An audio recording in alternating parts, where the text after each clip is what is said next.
Citizen Television.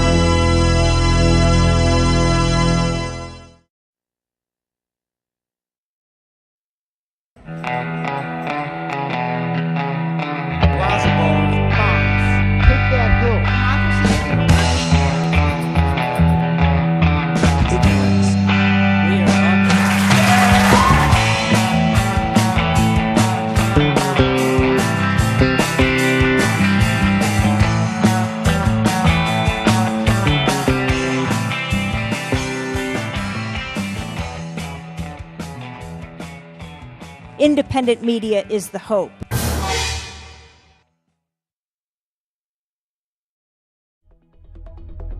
Tonight on Media Edge.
I do want to welcome everyone again to the 9th Annual Physicians for Social Responsibility High School Scholarship Essay Contest Finals.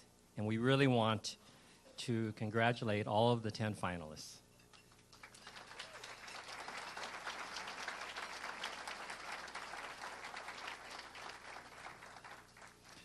Our chapter reformed 10 years ago, this very year, in response and in opposition to the Iraq War.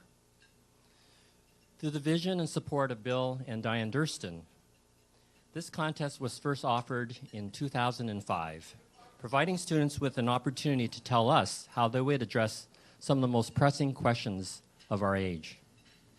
Their insights each year have truly inspired us and enlightened us, and I have to say, it gives us new energy every year after we're at this event when we hear what they have to say.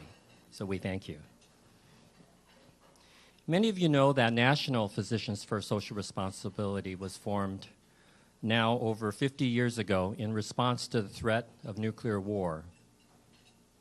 In the early 1960s, the U.S. government was asking doctors and hospitals to prepare a disaster plan in the case of a nuclear attack. PSR physicians said that prevention should be our goal. A series of articles were published in the New England Journal of Medicine detailing the health effects of nuclear war. PSR joined other groups in collecting baby teeth and found that there was radioactive strontium-90 in teeth of children all across the United States. This led to a public outcry and helped pave the way to the 1963 passage of the Partial Nuclear Test Ban Treaty, a treaty which ended atmospheric nuclear testing in the United States, the United Kingdom, and the Soviet Union. Our local chapter initially formed in 1980, and during that decade, physicians from the United States with PSR joined with physicians from other countries, but primarily physicians in the Soviet Union in forming International Physicians for the Prevention of Nuclear War. And in 1985, IPPNW was awarded the Nobel Peace Prize in recognition for their work towards nuclear disarmament. During the 1990s, the late Ed Rudin, one of our founding members here in Sacramento, led a multidisciplinary study looking at violence in the Sacramento community. And through the generosity of Ann Rudin, there are free copies of the report back at our display table. Our local chapter with over 700 members continues to work with National PSR, with other California chapters, and with local like-minded groups working for nuclear disarmament. We also continue our efforts working for clean air, for clean energy, for human rights, and to reduce gun violence. It now gives me great pleasure to introduce Dr. Bill Durston Scholarship Chair.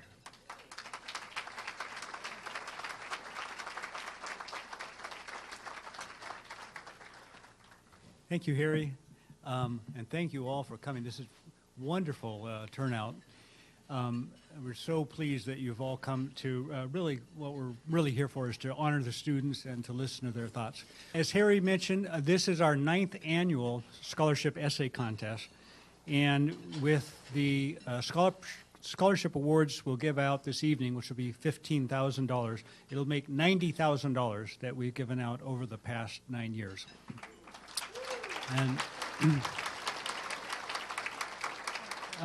And the fact that we've been able to do that is due to your generosity.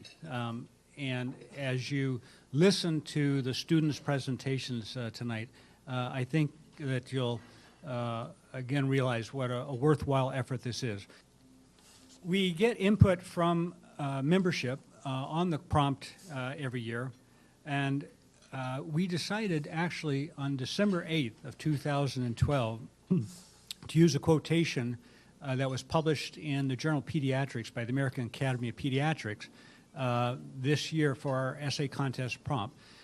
And it was a position statement in which they said firearm regulations, to include bans of handguns and assault weapons, are the most effective way to reduce firearm-related injuries. Just 6 days later, it turned out that that was a very, very timely choice because the Sandy Hook massacre occurred, during which Adam Lanza, a 20-year-old young man, used an assault weapon to kill his mother, 20 elementary school children, and 6 staff, and finally himself in Newtown, Connecticut. We received 137 entries into the scholarship contest this year from students attending 47 different high schools in Sacramento and the surrounding counties. The finalists who you'll hear tonight were chosen by a very rigorous process. We have multiple essay readers and several phases in choosing the finalists, and the essays of the finalists tonight were read by no fewer than 27 reviewers, so quite a rigorous process. Although it's a rigorous process and it's done totally blinded to any identifying information about the students, including their school affiliations, it's still a subjective process. Some of the essays that are rated definite finalists by one reviewer are rated definitely not a finalist by another reviewer. And I'll give you an example. One essay this year submitted by Kevin Yang, who's a senior at Folsom High School, was rated extremely well by some reviewers and not by others. Kevin wrote, "The tragic massacre at Sandy Hook Elementary School rattled our nation. It was a time for decisive action. It appeared that way, anyway." He went on to describe how the country of Australia had taken prompt and decisive action after a mass shooting in Australia. And basically, within a few months, Australia banned all semi-automatic weapons. It already banned handguns. I think some of the reason that some of the reviewers didn't like Kevin's essay was that it was too pessimistic. The title was "A Nation of Paralysis." Kevin wrote that the reaction to the Sandy Hook massacre at his high school had been to conduct lockdown drills in which the teachers pasted black paper over the classroom windows. He concluded, "After Sandy Hook, we can expect the same results after a long history of long-faded shootings, nothing. It will take a fundamental change in culture first before we can expect meaningful gun control federal legislation." Kevin is not a finalist, but he's our special guest tonight. So Kevin and his dad, if you'd stand up. Kevin Yang. All right.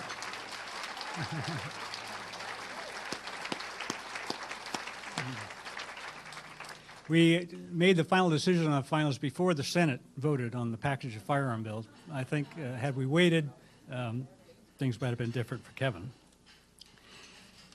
We have We also choose 2 alternate finalists in case one or more of the 10 finalists can't make it. And this year, and both of those alternate finalists, by the way, get $250 scholarships. One of the alternate finalists this year was Elena Boyle, who attends Whitney High School in Rockland. Elena wrote, "Having a gun in the house significantly increases the likelihood of teen suicide, even for youth without previous psychiatric diagnoses. Some may argue that depressed young people will find a way to kill themselves whether or not a gun is accessible, but this is not the case. Unlike other methods, 90% of suicide attempts with handguns are fatal. Most survivors of other types of suicide attempts find a new light in life and never commit suicide in the end. Firearm users don't get a second chance." Another semifinalist, Jackie McKenzie, who attends Rio Linda High School in Rio Linda, also wrote about the problem of teen firearm suicide. She said, "If there were firearm regulations, laws to ban handguns and assault weapons, I wouldn't have to stare at an empty seat in front of me every day in my 3rd period high school statistics class. I keep wondering how Devin's family must feel knowing that their son took his life. The saying that guns don't kill people, people kill people, is a horrible excuse to toss aside the idea of firearm regulations." Both Elena and Jackie are here tonight, and if they would stand up with their families, let's give them a big round of applause.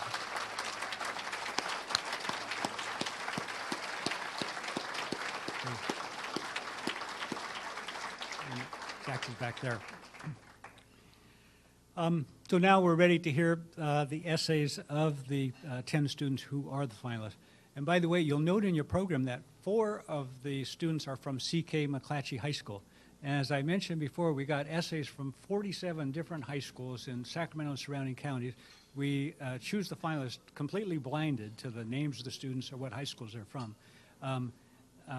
Jocelyn Gutierrez was on the list, but she didn't come. Okay.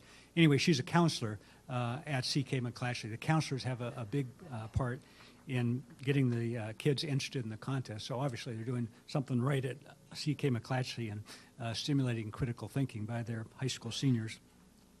The students are going to come up one at a time, and after they give their essays, they'll be asked a question by our panel of judges, and they'll have 3 minutes to present their answers.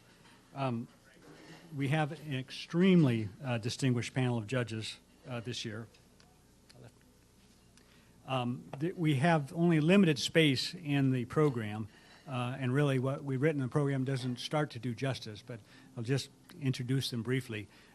Chief Rick Brazil, Chief Brazil, if you'd stand up, served on the Sacramento Police Force for 33 years, including 4 years as Chief of Police. He's decorated for valor and for service to the community. He's now also president of the California Police Officers Association. He's been tremendous support for sensible gun control laws in California. And when he's not doing all these other great things, he's a triathlete, running Ironmans, and just an incredible individual. Thank you so much for being here. Dr. Olivia Cassirier is our Sacramento County Public Health Officer. She's here with her son, Victor. Dr. Cassirier is involved in all kinds of public health work, maternal child welfare, prevention of communicable disease, and no one knows better than Dr. Cassirier how serious firearm-related injuries and death are as a public health problem, and on the other hand, how difficult it is to address it as a public health problem due to the politicization of the firearm issue. So thank you very much for being here. We have Nick and Amanda Wilcox. Amanda's going to be the judge of record, but Nick and Amanda definitely work as a pair if you'd both stand up.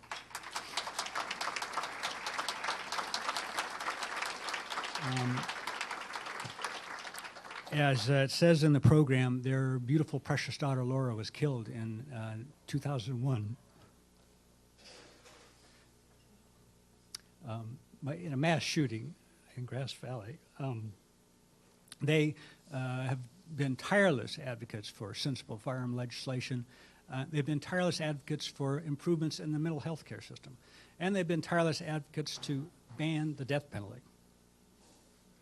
which is remarkable. And includes for the man who killed their daughter. So we're extremely privileged to have them here. Julie Leftwich is the legislative director at the Law Center to Prevent Gun Violence. Julie's come all the way from Berkeley. Julie, just like the Wilcoxes, has testified innumerable times before committees of the state legislature, has been a huge force in helping getting sensible firearm legislation enacted in California. Is also an expert on the Second Amendment, has written extensively, particularly on the impact of the reinterpretation of the Second Amendment by the Supreme Court in 2008 and 2010. Thank you for coming all the way from Berkeley.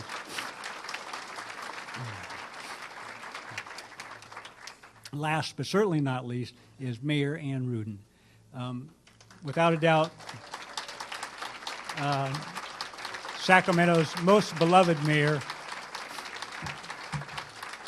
Too many accomplishments and honors to even begin to recite. But I'll just tell you one anecdote. When we reformed the Sacramento chapter of PSR in 2003, we asked Ann to be our keynote speaker. I remember there was a problem because we had a podium this size, and Ann was way down here. And, but she told this story when she was first elected mayor of Sacramento. Someone came up to her and said, well, what are you going to do about nuclear weapons? And she said, I didn't know that was part of my job description as mayor. But she did something about nuclear weapons. She traveled to Japan. She built relationships with mayors in Japan. And she's done something about just about everything.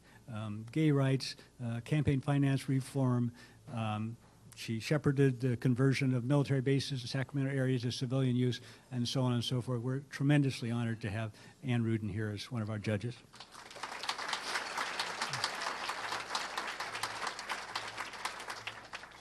All right, so finally we come to the part that you're all here for. And I think about good timing, the kitchen's died down, the music's died down. So we're going to ask the students to come up one at a time and to present their essays and then answer the judges' questions. We're going to have a on-deck chair over there for the student who's on deck. And then Derek, where are you, Derek? Oh, okay, Derek will be sitting over here, and we'll give the time signal for the students in the part where they answer the questions. Students will have up to 3 minutes to answer the judges' questions. The students have drawn numbers to see in which order they'll speak, so it's different from the order in your program. Our first student finalist is Casey Stockel from Granite Bay High School in Granite Bay. And while Casey's coming up to the microphone, we'll have Angela Yoder come up to the on-deck circle. Casey?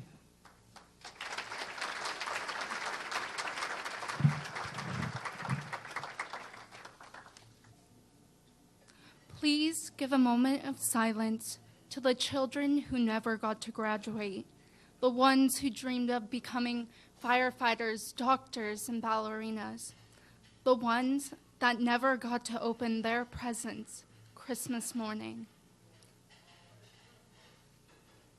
A moment of silence replaces the laughs and the giggles of children. Whether intentional, accidental, or a simple joke, gum-related injuries are a growing epidemic. It cannot be fixed by a simple prescription of antibiotics. It's an epidemic that spreads through our country, snatching lives by the pull of a trigger. The remedy to this epidemic, regulation and bans on assault and hand weapons. This is the most effective course of action because it will reduce the amount of deaths as well as be economically efficient to our economy. Although many may argue that the Second Amendment protects the right to bear arms, the right to life is paramount to this amendment. The Constitution and Declaration of Independence were designed around the proponents of life, liberty, and pursuit of happiness. And currently, within the status quo, these civil rights are not being upheld. According to childrensdefense.org, in 2008, 2,947 children and teens died from guns in the United States, and 2,793 died in 2009, for a total of 5,740 children, or one one child or teen every 3 hours, 8 every day, 55 every week for 2 years.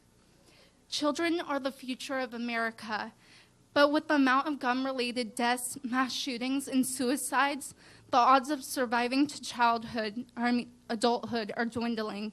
To eliminate the accessory to these accidents, suicides, and murders would eliminate the deaths caused by handguns. A common saying is, don't fight fire with fire. But if we eliminate the fire, then what is there to fight with? The same concept can be applied with guns. If there are no guns, then there are no gun-related deaths. While private industries are raking in the profits from the gun industry, our country is paying the cost. According to Curso and colleagues calculated the financial cost to society resulting from gun-related assaults and homicides in 2000. The amount totaled to $17.4 billion, including $0.8 billion in direct medical costs and $16.6 billion in a loss of productivity. This is in the same year, self-inflicted firearm injuries and suicides cost society $16.4 billion. This is a total of $33.4 billion cost to our country, money that could have gone towards schools, building roads, or lowering the national debt.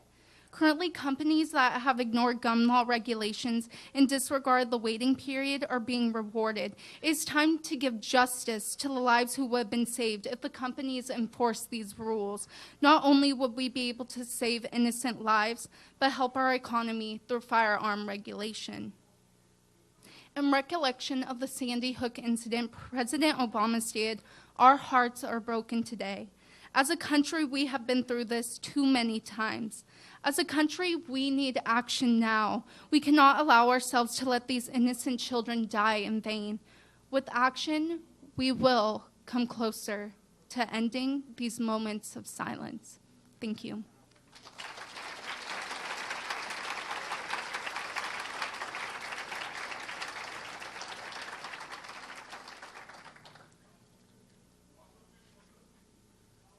Thank you, Casey, so much. So my question is, you wrote that the right to life is paramount and that the Constitution was designed around the propositions of life, liberty, and pursuit of happiness, and within the status quo, these civil rights are not being upheld. How would you respond to a person who says, "I have a right to protect myself and my family with a gun"? Excellent question. So, okay, so with that statement of "I have a right to protect my family," I completely agree that there are responsible, capable beings who understand how to use a gun. But the thing is, there's people in a family, such as a toddler, that don't understand these rights or how to use a gun. And more often enough, we see children or we see suicide victims who get into the gun that this person had to protect their family, and the weapon that was meant to protect their family ends up becoming the weapon that ended up leading to one of the worst events in their life. So that would be my response to that question. And specifically in the Constitution, like I said in my essay, it was around the proponents of life and liberty and pursuit of happiness. And life is not arbitrary. Life is breathing and just like your heartbeat moving.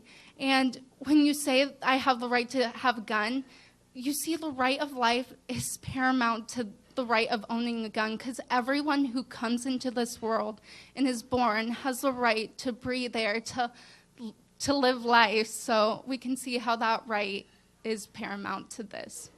Thank you.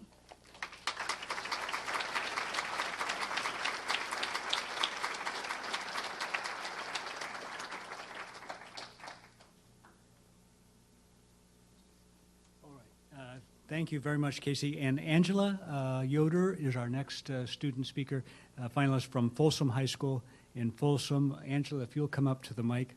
And Divya Bhaskar, you're on deck. We're having a little trouble with our second mic, so we'll have the judges come up to the mic to ask their questions until we get the other remote going. So, Angela?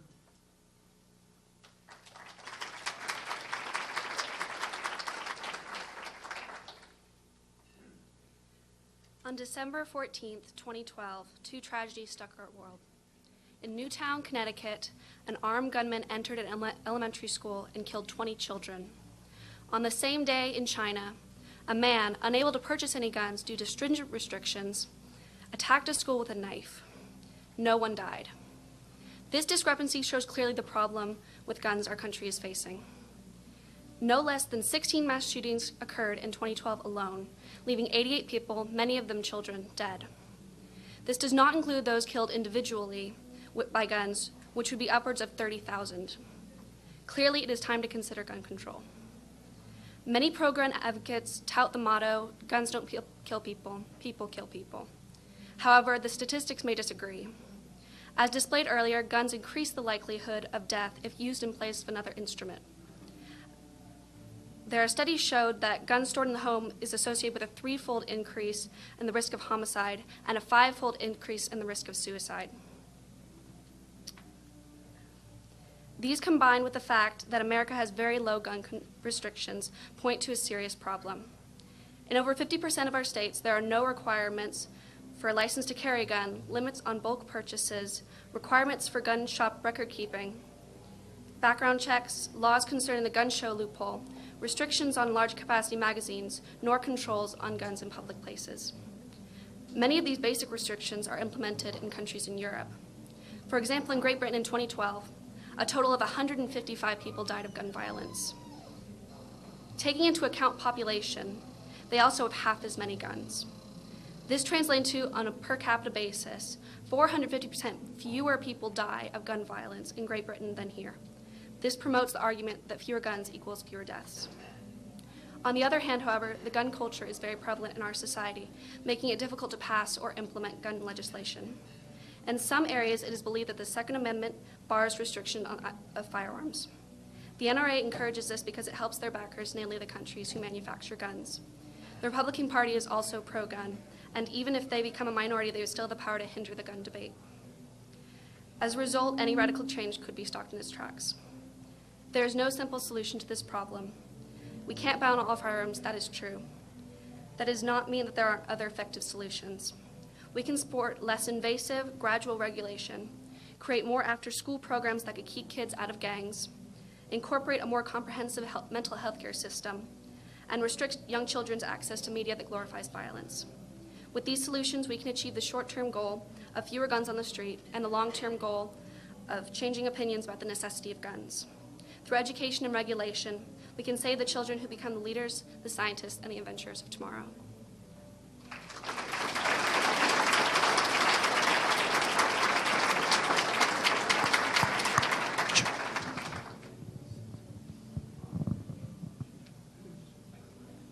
Nicely done. Angela, you offered 4 potential solutions to the problems identified: less invasive gradual regulations, after-school programs, a comprehensive mental health system, and young children's access to glorified media violence. Please select one of the solutions and briefly describe your proposal and what it would entail and how it might impact gun violence.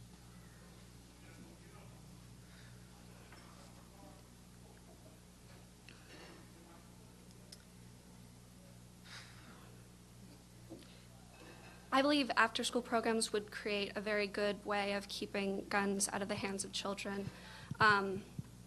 There's been studies shown that with more after-school programs, the kids are less likely to go to gangs for their entertainment.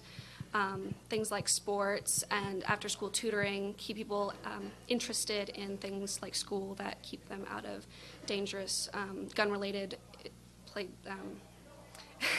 institutions like drug trafficking and gangs.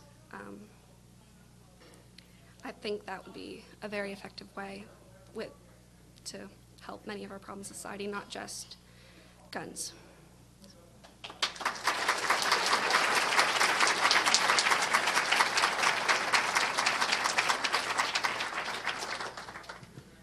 Thank you very much, Angela.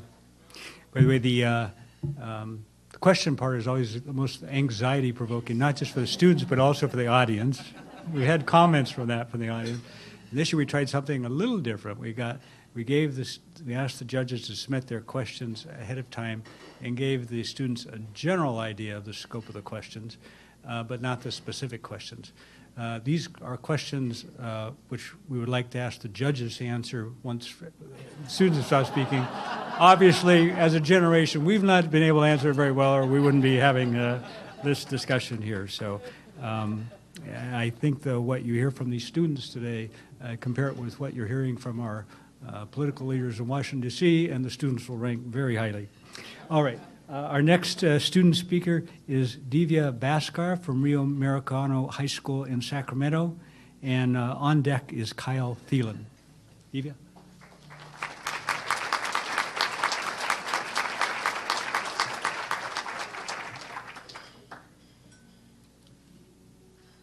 Okay, so my essay is titled "The Convictions of an Anti-Gun Activist." Almost as appalling as the deaths of 26 innocent victims of the Connecticut shooting is the fact that in its aftermath we still have no federal legislation banning handguns and assault weapons to prevent further uncalled for deaths. Congress has well surpassed the point in time for debate and contemplation regarding these bans. We need to implement them. The statistics supporting legislative action for stricter gun control is overwhelming.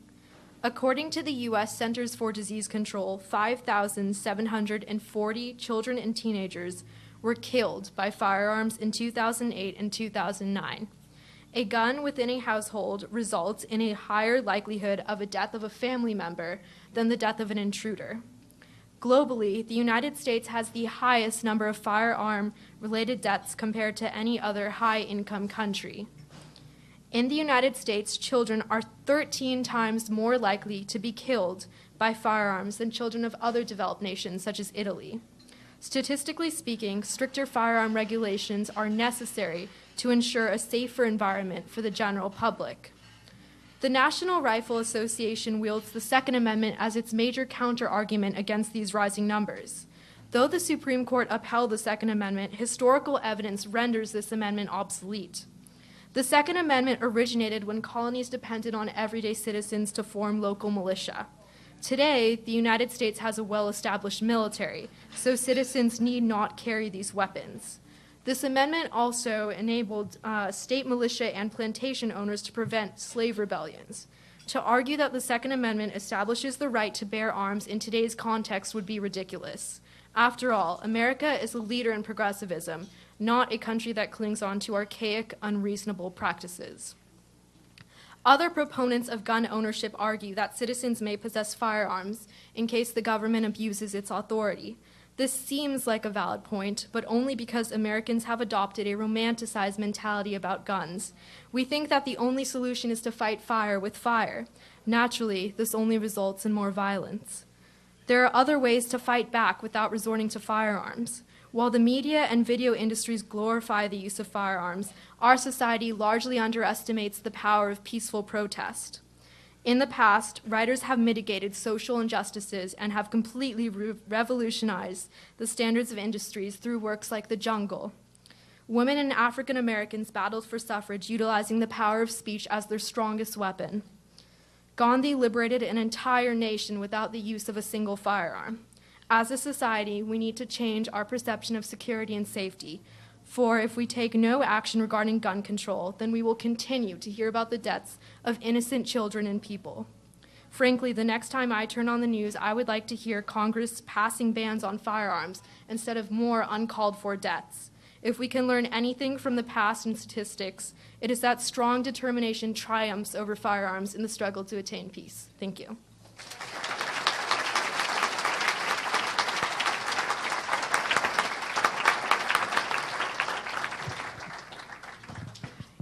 The question I have for you is this. Decisions regarding gun control are made by lawmakers who depend on people who would be affected by them, that is, the voters, to stay in office. The people we elect make decisions daily that will have an impact on persons they may please or offend. If you are a lawmaker, that means an elected official, with a responsibility for enacting laws regarding weapons and their availability, and you were asked by voters who supported you either to ban weapons or to make guns available to everyone, how would you respond knowing that you're going to offend somebody?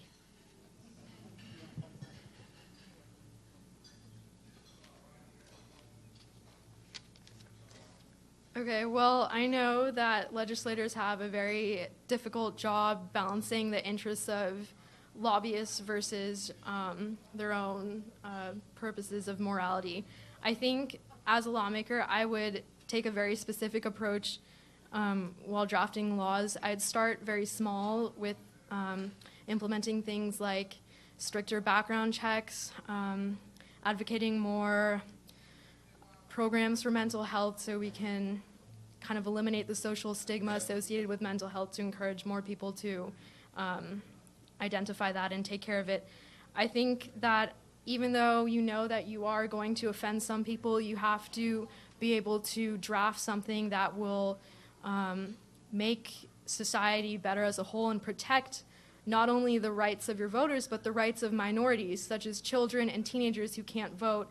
The purpose of legislators is also to protect the rights of minorities. For example, in my Spanish class, we had this discussion.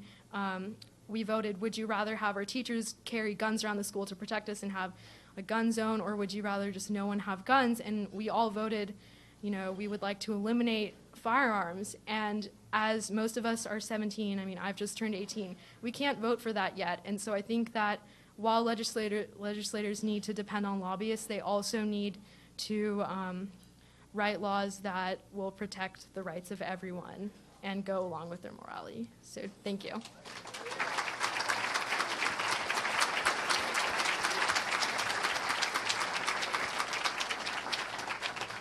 Thank you, Divya. Our next finalist is Kyle Thielen from C.K. McClatchy High School, and Jeff Williams is on deck.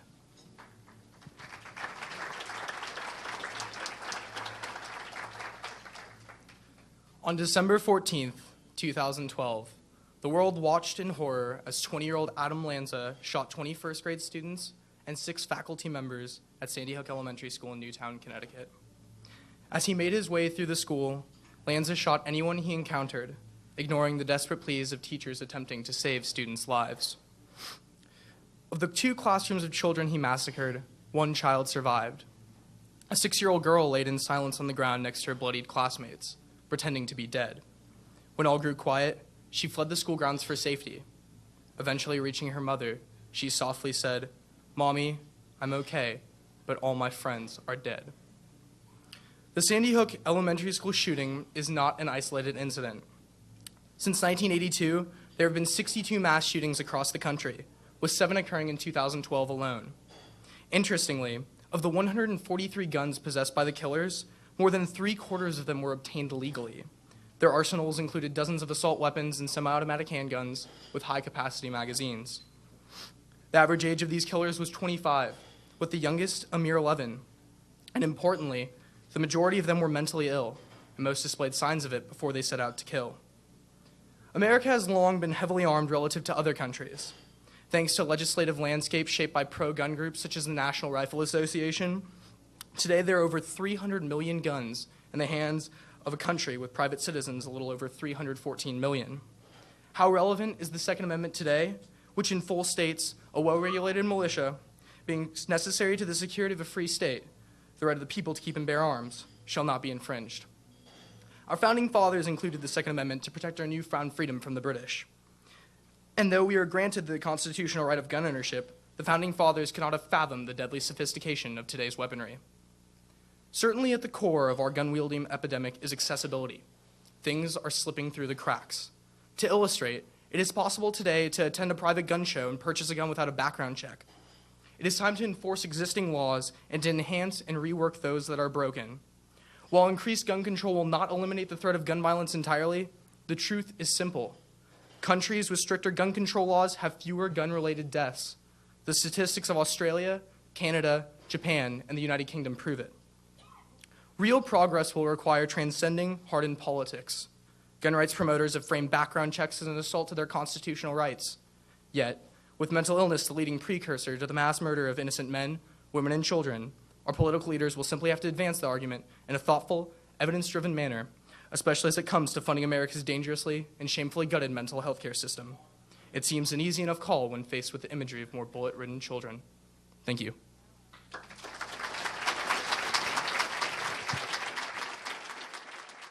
You identified mental illness as a leading precursor to mass murder. Please tell us how you would advance the argument in a thoughtful, evidence-driven manner. Well, we live in a country obsessed with finding an immediate solution to problems. The problem with gun control rights is that there are people on both sides of the spectrum. It seems almost impossible to find a solution. So by posing mental health care reforms, you find a common thread in a lot of people. We have to consider that mental health care is seemingly what raised the attention to gun control violence. For example, with Sandy Hook, that opened and enlivened tons of people to the issues surrounding gun control and gun violence. By implementing stricter health care reforms, we can eliminate a lot of the threats that are posed by those mentally ill, and to create better solutions and create incentives for people to find mental health care as a way to eliminate some of these problems, not only creating incentives, but by offering families support and understanding will really help push forward towards greater mental health care reforms and ultimately eliminating some of the gun violence threats that are posed today. Thank you.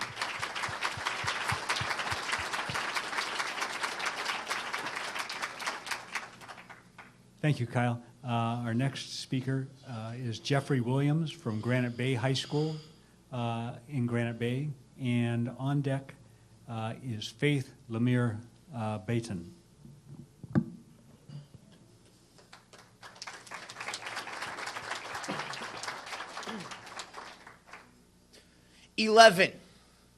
Eleven mass shootings occurred in the United States in 2012. Week after week, we've heard news of yet another shooting. Since 1980, the nation has suffered 137 school shootings, leaving 297 people slain. But what we don't consider in those statistics is that these shootings leave more victims than those declared legally dead. More people suffer after an attack like Sandy Hook or like Columbine than just those who are killed, because of the actions of just a few people, friends and family, of those taken from us, pay the price for the rest of their lives. Something needs to be done.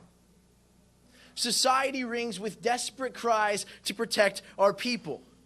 The ripple effect of each killing devastates communities, states, and even the nation. In the wake of Sandy Hook, people across the United States ached for the residents of Newton, and all of our prayers went out on their behalf. Unfortunately, the same thing happened after Columbine, after the Aurora, Colorado shooting, after the Portland shooting. The list can and does go on. 71. The city of Stockton broke its own record with 71 individual murders in a single year. In our preoccupation with mass shootings, we too often overlook those killed in single acts of murder. Media reports focus our eyes on the tragedies known nationwide, and so we inadvertently add to the suffering by ignoring these heartbreaking losses of individual shootings that have become so common that we are now numb. The effects of gun violence are immense. Tearing families apart is just the most obvious one. But now our great nation finds itself on the verge of panic in even innocent situations. Just before the new year, a metal sign fell in the Arden Fair Mall, just a few miles from here, during a scuffle. One person yelled, "Shooter!" without thinking, and sent everyone in the mall fleeing for their lives as chaos ensued. Our nation is now constantly afraid that there is nothing they can do to stop a maniac with a gun.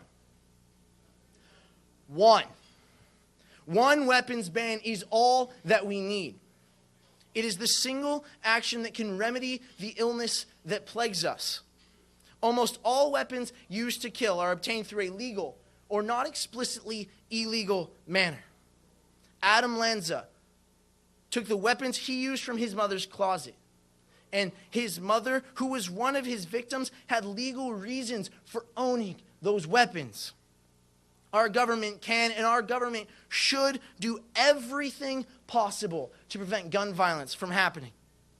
By enacting a comprehensive weapons ban, the government will gain the ability to control the use of the firearms throughout the nation to the largest extent possible. It is commonly known, and it is widely understood that firearms kill and maim. So why then, when we have the power to stop it, do we allow our citizens to be killed? The numbers are simply overwhelming, averaging almost one mass shooting per month, coupled with a record-breaking 71 murders in a single city. Our society is in obvious need of change, and it will never, ever cease to amaze that one weapons ban could save hundreds, if not thousands, of lives. Thank you.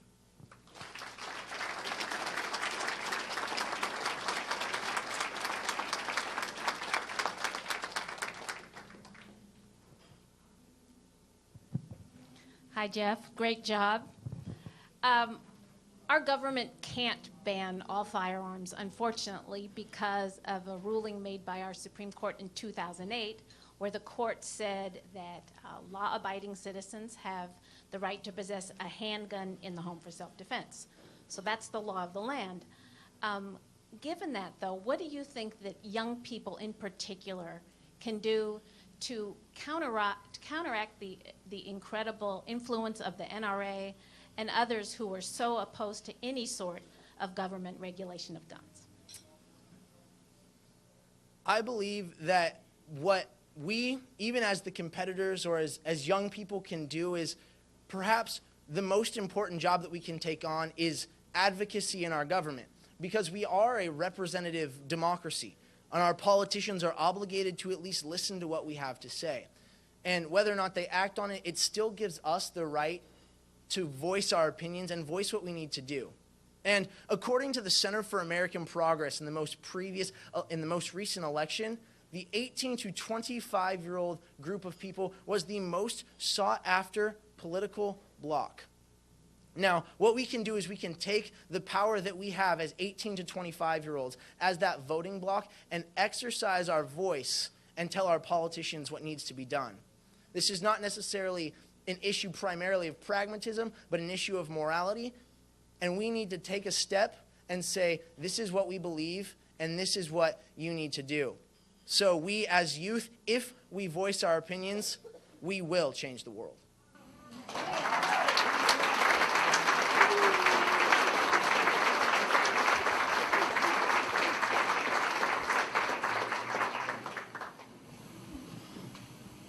Thank you, Jeff. Our next student finalist is Faith Lemire Baton from Liberty Ranch High School in Galt, and Molly Parsons is on deck.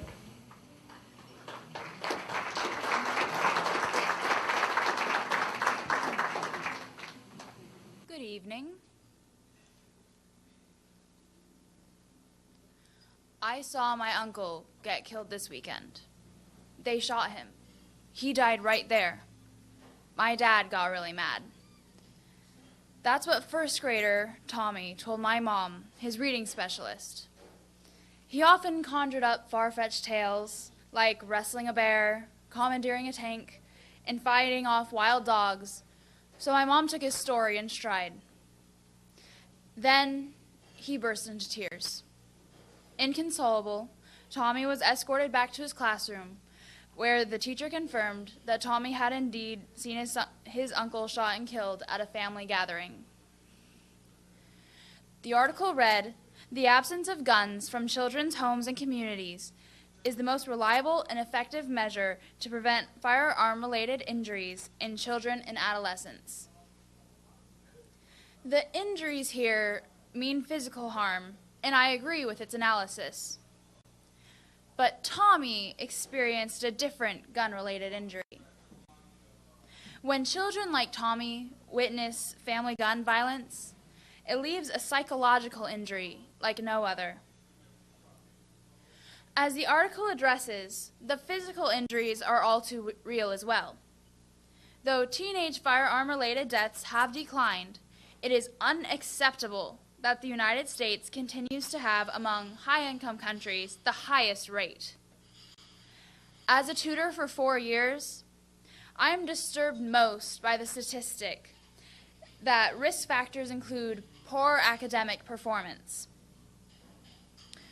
I've seen students become distraught over bad grades.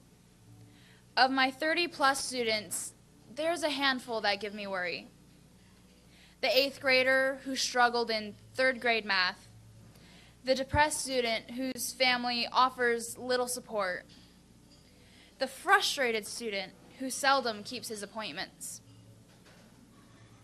I keep adults informed and encourage my students while they're with me, but reading that academic stress is a risk factor in teenage violence gives me a chill. Teenagers are impulsive creatures. Unsecured firearms in a home, in these situations, can be deadly. The recommendation regarding health professionals questioning parents about their children's gun access hit home with me. When I was young, before I could visit a new friend's home, my mom would ask the parents, "Does your home have a dog, a pool, or a gun?" These items left alone weren't dangerous, but the uneducated handling of each created a potential for serious harm. She made me keenly aware of these potential dangers. Few of my friends' parents do the same, so I strongly agree with AAP's recommendation that physicians question parents on this topic. Since healthcare professionals may not be parents themselves, I further support their education about children's mortality risk with firearms. Additionally, the AAP's funding of research and understanding how to prevent firearm injury is definitely needed.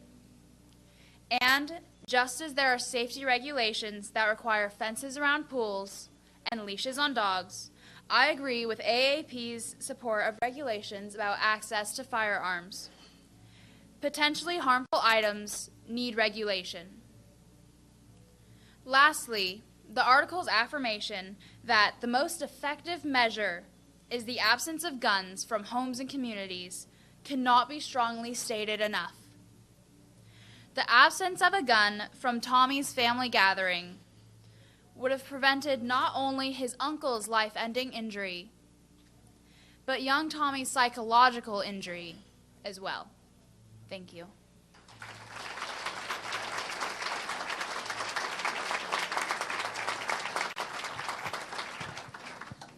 Hi, Faith. Another excellent job.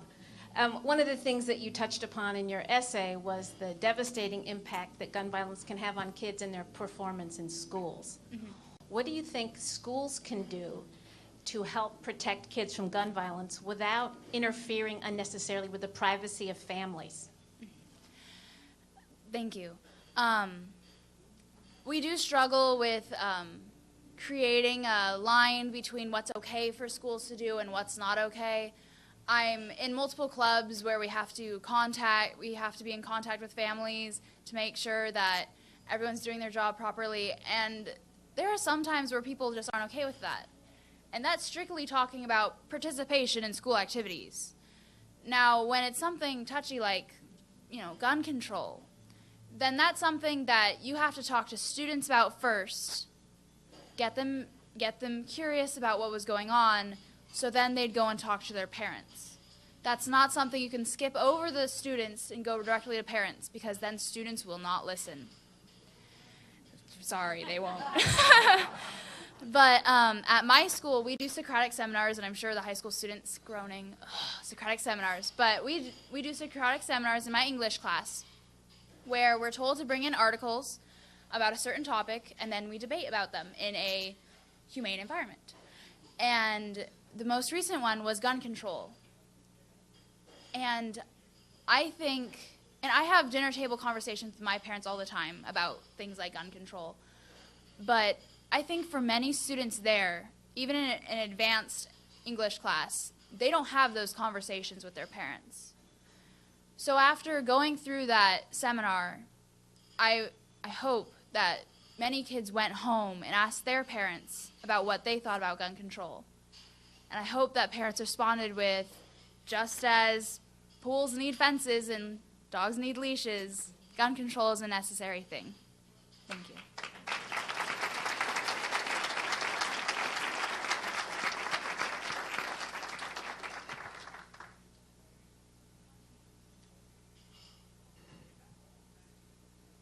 All right, thank you, Faith. Our next student finalist is Molly Parsons from Davis Senior High School in Davis, and Amber Connis is on deck.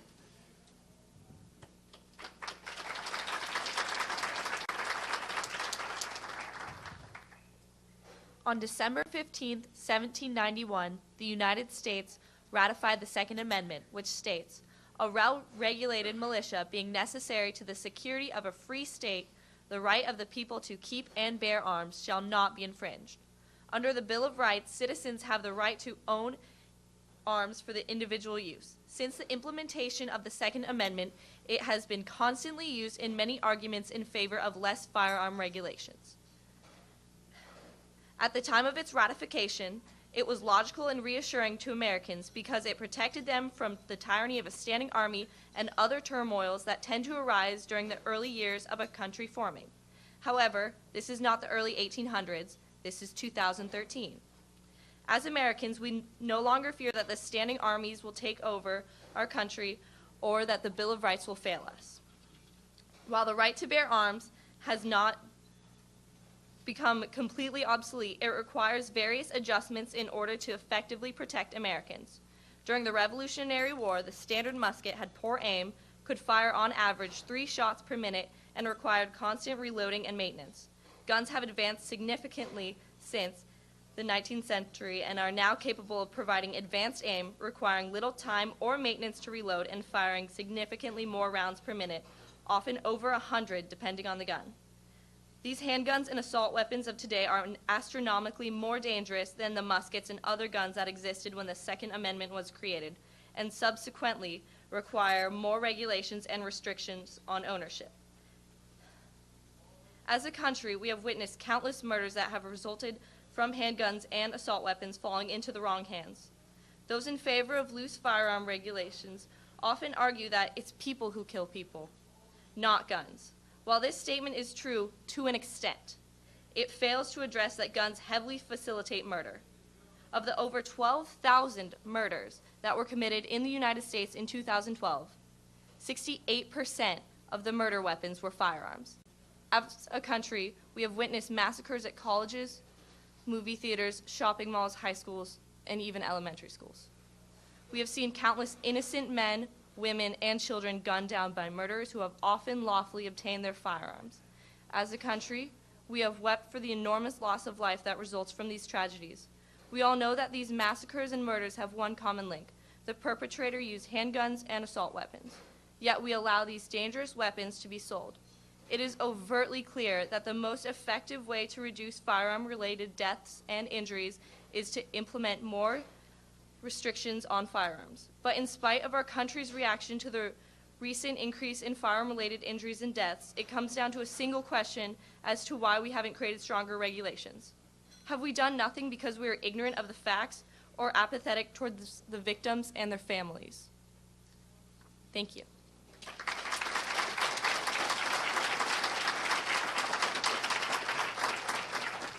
Thank you, Molly. It's great to hear all these essays.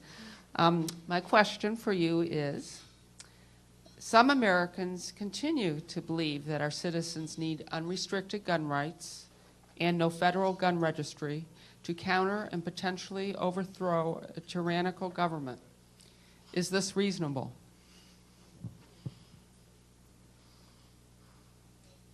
Well, our Constitution has served us for a really long time, and a lot of us have faith in our country and that it will not be overthrown just in like a blink of an eye.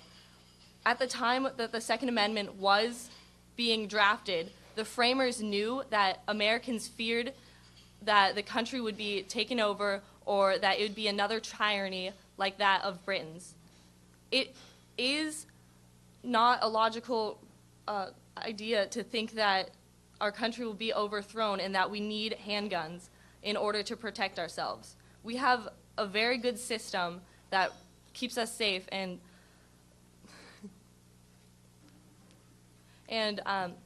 firearms are just a really dangerous thing. It's more dangerous to have them in the household, and it creates a bigger risk towards your family, and you're more likely to actually hurt someone in your family than to protect yourself from an intruder.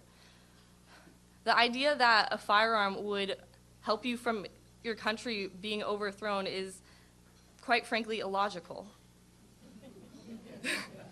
Because I don't know about you, but I have faith in our country. I have faith in our Constitution. I wake up every morning and I'm not like, oh shoot, I wonder if our president's going to serve us today, or I wonder if our village will be pillaged by Native Americans. I know that our police officers will protect us, and I know that our legislators will serve us. So the idea, just even the notion that I should have a handgun like stashed away in my dresser in order to protect myself from just our country being overthrown, it just doesn't even make sense. Thank you.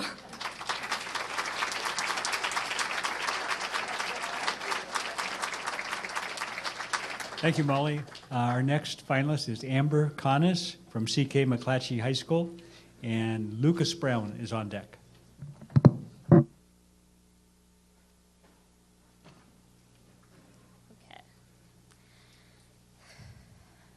The majority of those who died today were children. Beautiful little kids between the ages of 5 and 10 years old. They had their entire lives ahead of them. Birthdays, graduations, weddings, kids of their own. America watched with a blurry vision as President Obama wiped tears away from his own eyes while grieving for the Sandy Hook Elementary School victims who passed away in early December. The 27 victims who were killed by 20-year-old Adam Lanza, who had been speculated to have several mental illnesses, including schizophrenia and Asperger's. Many questions were raised regarding gun control after the attack, like why a gun was so available to a man so unstable. The harm that firearms has caused has affected families from Newtown, Connecticut, to the house where my mother grew up in Citrus Heights, California, and everywhere in between. The most effective way to reduce firearm injuries, intentional or accidental, is by regulating firearms and eventually banning handguns and assault weapons. Most people believe that guns are necessary to have in houses for protection against intruders. However, the only thing my grandmother needed protection against was herself. She committed suicide when my mother was 5 years old, affecting not only her 3 children, but also her only grandchild, me. I can't completely blame the gun for her actions, or my grandfather for having a gun in the house knowing my grandmother's condition. However, it is hard not to wonder what might be different if access to a gun had not been so easy. I know it would have made my mother a stronger and more confident person, and may have provided an exemplary relationship for how to raise her own daughter. I believe that it would have improved the relationship I have with my grandfather, who, as of now, refuses to talk to my mother or me because of the resemblance we share with my grandma.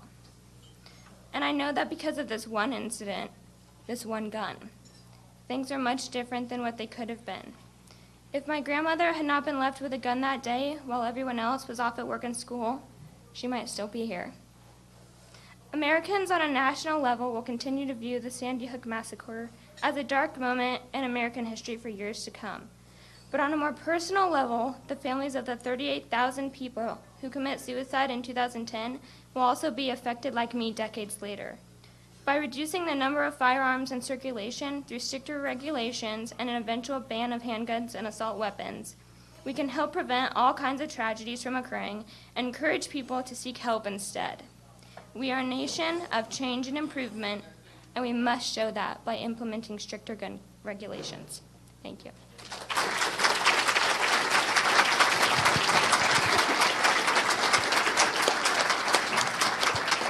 Amber, where did I find it again? Do you believe that the Second Amendment gives everyone the right to bear arms? How do you interpret the Second Amendment? I think that the Second Amendment is a touchy subject and that people stand by it so strongly, but we have to realize that it was written centuries ago, and we need to realize it's kind of an outdated thing. Why it was created is for British colonists who were taking over American households, and it's the same with the fourth search and seizures in the households. It's one of the things that we need to respect and acknowledge, but not necessarily that we need to stand by still. It's something that, yes, it's helped create our history. I believe everybody has a right to private property and own something, but I think what we need to focus on is stricter regulations and who can get those guns, because obviously not everybody needs to have one, and I think that the Second Amendment, while it needs acknowledgement, is something that is an outdated form of getting a gun, or for a reason for justifying the need for one.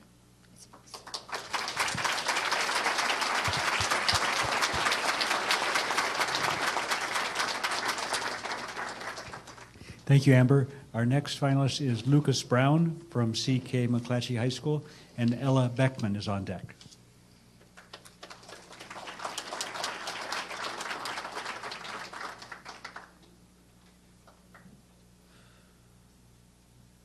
The Sandy Hook Elementary School shooting on December 14th, 2012 was the second deadliest shooting in American history, taking the lives of 20 children and 6 adults.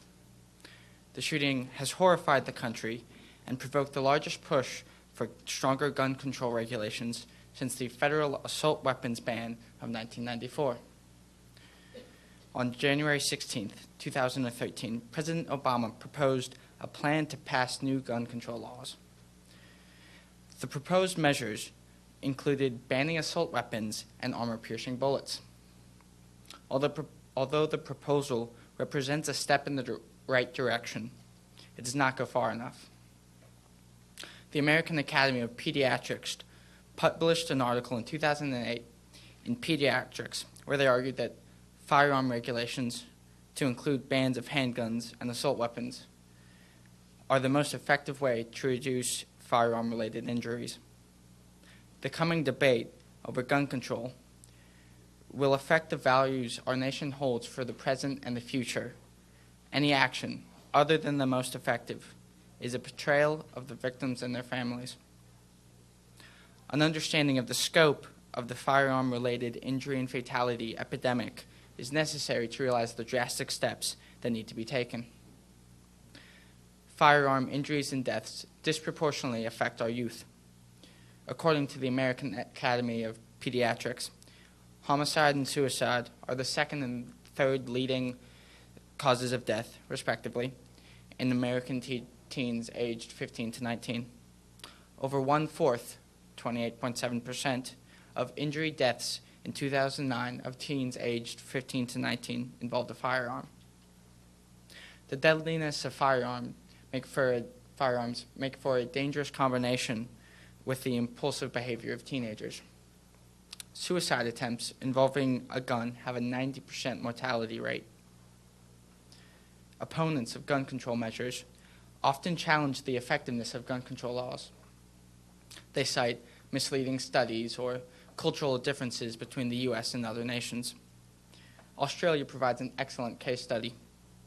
According to the Business Insider, before the Port Arthur mass shooting in 1996 that left 35 dead, there were 11 mass shootings in a single decade.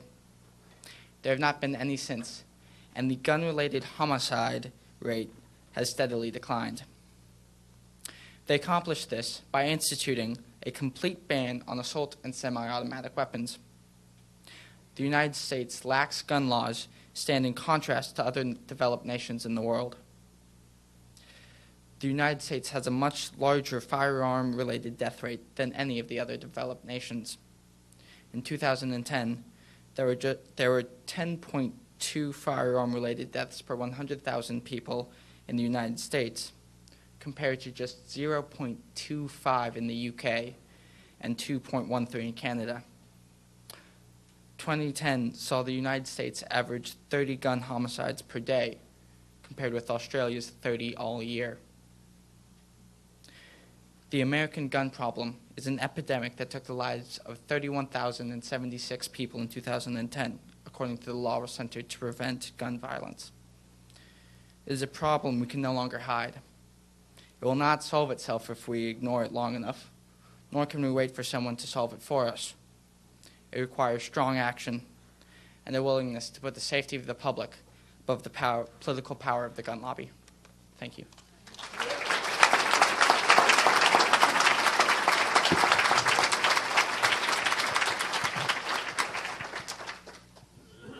Thank you, Lucas, for all that statistics. I enjoyed reading it. My question to you is, what do you make of the failed Senate bill to ban or limit assault weapons? And what do you think advocates should do now?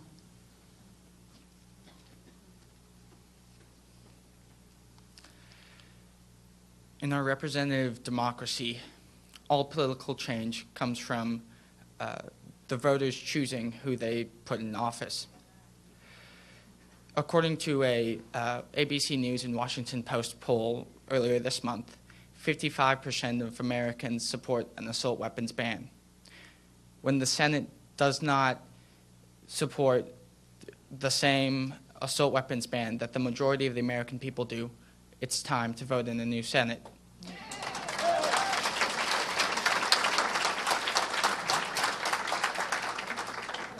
We make changes like this by realizing that the power of the democracy lies in the individual's choices, and the individual's choices to participate, to rally, to talk to others, and to vote. We will only change the way our country looks at gun control by making choices, making our voices heard, and choosing who we put into the Senate and Congress. Thank you.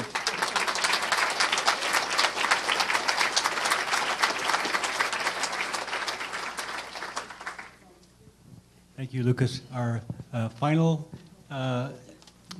finalist is Ella Beckman from C.K. McClatchy High School.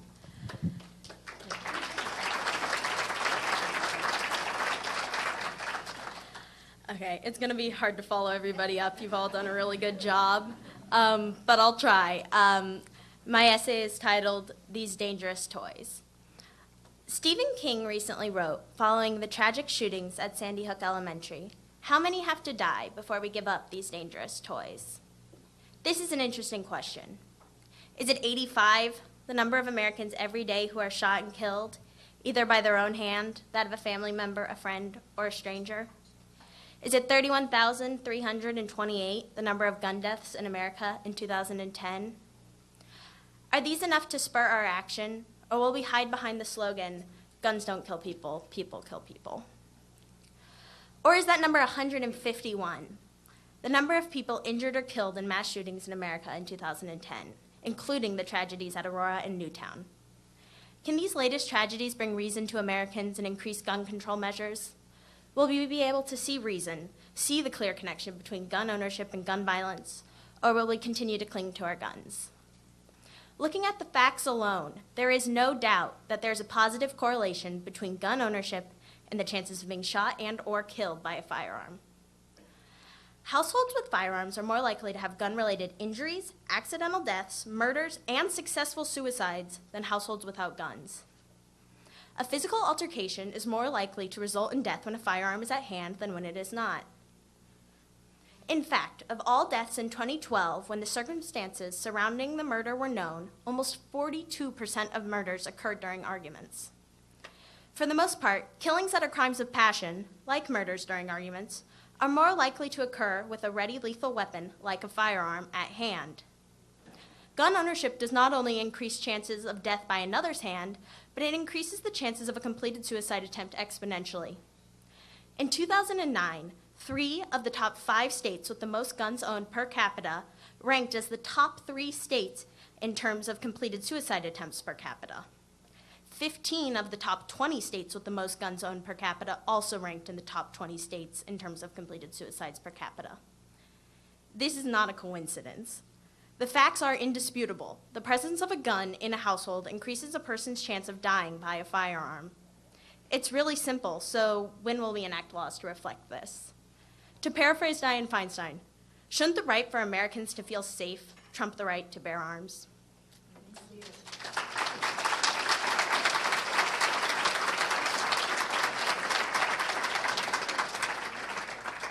Thank you, Ella. You did good. My question to you is, what do you think about the Second Amendment and its proponents?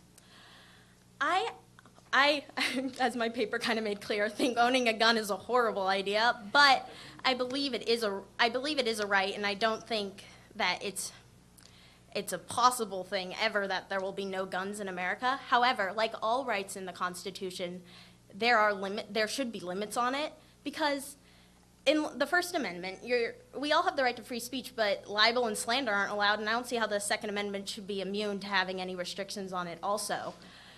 I think, yeah, I just don't understand it. And like, same with like warrants, but you need to have a warrant to go search in someone's house, but you can, like, there are exigent circumstances that you don't have to have that. There's exceptions to everything, and I think there should be clip limitations. I think there should be certain assault weapons are never going to be used to protect someone's house, that they were made with one purpose, and that was a military purpose. So I guess what I'm trying to say is I believe that people have a right to bear arms. However, I would personally not do that. But I think, like all rights in the Bill of Rights, that there should be restrictions on it.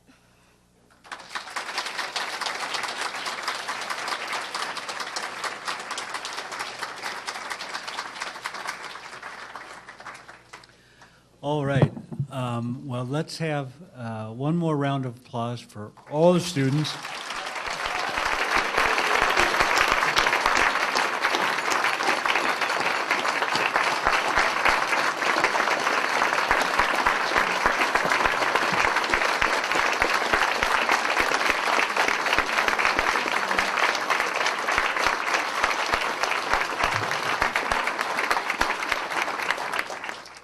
Every other essay contest, we've asked the students and their parents to stand up and be acknowledged, but that didn't work this time. So that's the first time. Let the students know that you got a standing ovation. It's absolutely incredible.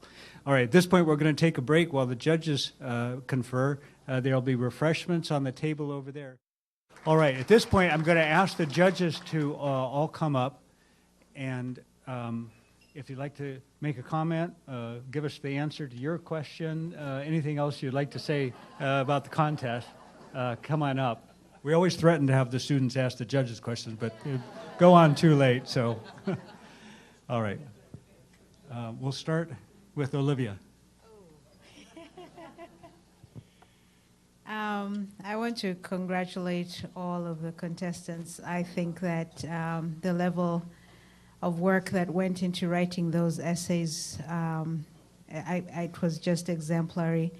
And you're dealing with an issue that is really difficult in public health. We grapple with that daily in Sacramento, just as you find in other parts of California and of the U.S. We have similar statistics. 25% of deaths in children, in youth, age 14 to 35 is due to gun-related deaths.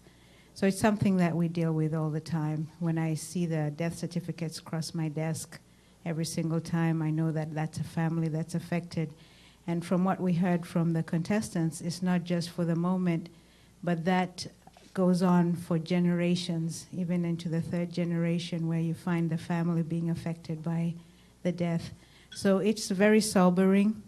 I'm glad I'm not the one who was answering these questions, because I don't think I would have been as bold, but I'm happy to learn that the youth are very aware of what the issues are, and that this is something that we can't just put aside. We need to continue to work together and find answers.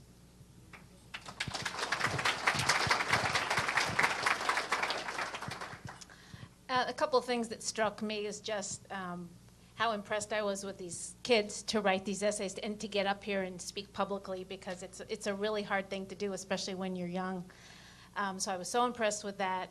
We really had a tough time as judges, obviously. Sorry we took so long. It was a really hard call, and it was as if we were on a murder jury or something, you know, all of us trying to come to consensus, so it was very tough. The other thing I would just say is that it's so great that everybody is here tonight and supporting the work that Physicians for Social Responsibility does, and that there's a focus on gun violence prevention. And I would just say stay involved. Things have changed in our country. Sandy Hook really was a tipping point. And so now's the time to stay involved, speak out. If you have relatives in other states, or maybe their senators and members of Congress aren't as good as ours, call them, urge them to speak out, because the politicians do pay attention. And to the young kids, again, just stay involved. And thanks for the great job.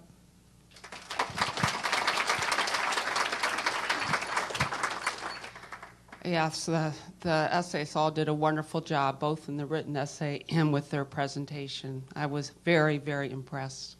So as Dr. Durston mentioned earlier, our daughter, Laura, was killed when she was 19 years old in a rampage shooting. She was shot by a person with severe mental illness.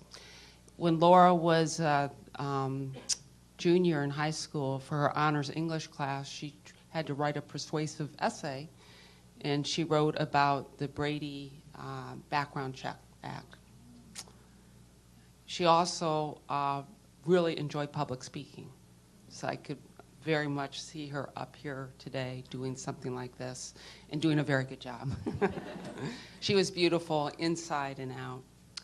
So 3 years after she wrote that essay, as I said, she was killed. And in response, Nick and I have taken on this issue, and we are the lobbyists for the Brady Campaign to Prevent Gun Violence in Sacramento. And I would invite any of you, particularly the students we heard today, to come join us if you want. Your voice matters, and the voice of youth always has a very strong impact in the legislature. So if anyone want to be part of that experience, see democracy in action. And we truly have a democratic process. We have an open process. It's also a very political process. And we have to learn to manage all three of those things. But I invite you to participate. And I've been thinking about how social change so often is driven by the youth. And some changes have happened incredibly quickly. For example, the gay rights movement. And so I am hopeful that perhaps, and particularly with the youth involvement, that we will speed up this change in terms of the culture of gun violence in America. So stay engaged, keep your bright minds active, do good things. I know Laura would have, and I'm sure you're all on a path to make a difference in the world. Thank you.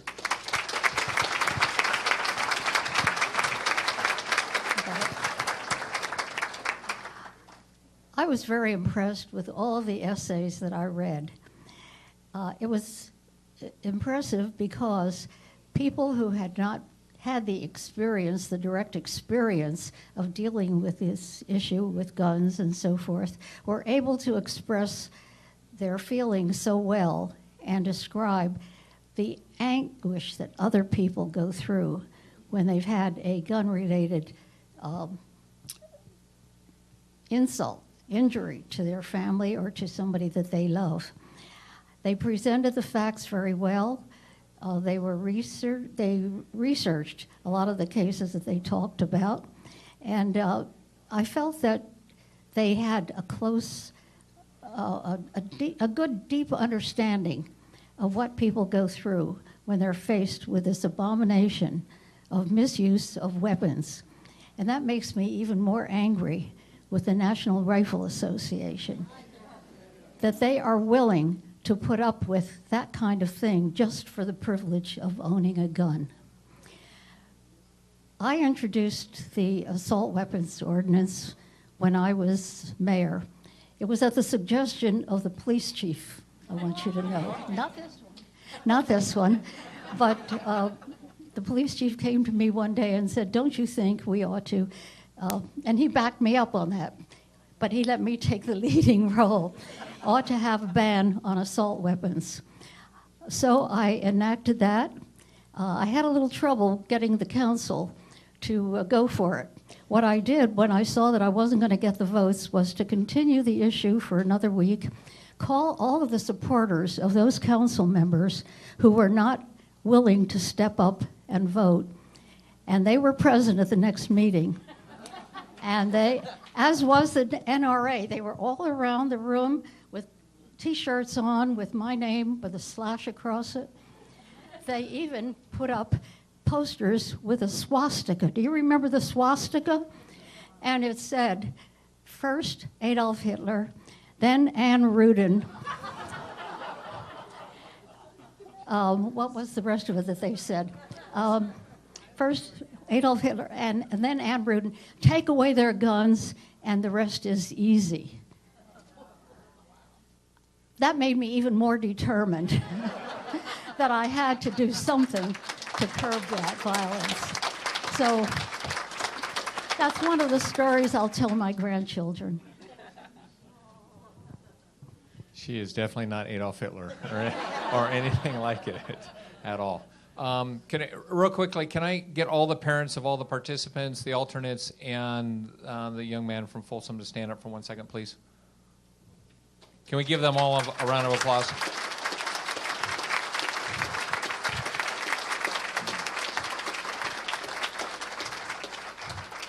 I want to thank you because, and your sons and daughters know this, that the reason they're here is because of you. And in the line of work I was in, we didn't deal with parents like you because we weren't dealing with children that are here, the young men and women that are here. So thank you for raising such great young men and young women. I call them children only because they're younger than my youngest, and if I call them young men and women, that means I'm older than I want to be. But really, seriously, all 10 of you didn't get to read the other 127 essays, but I'm sure they were equally well done. Just absolutely amazing. Your presentations were great. You were spot on. And I don't know why I'm the only male in the judging group, but I can tell you that it was very, very difficult. You all are just amazing young men and women, and you're going to go far in whatever you decide to do in your life. So congratulations to all of you. Thank you. All right. One more big hand for the judges. All very important, very busy people. Thank you all very much. Thank you. All right. At this point, we're going to announce the first, second, and third place winners. And again, to emphasize, all the students are winners, all the students here. Third place is Lucas Brown. Lucas, C.K. McClatchy High School. Come on up, Lucas.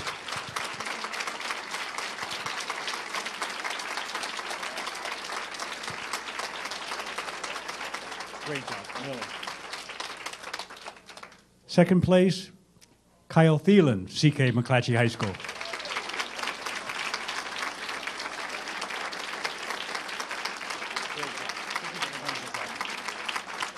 And first place in the 2013 PSR Sacramento Scholarship Essay Contest, Divya Bhaskar Rio-Americano.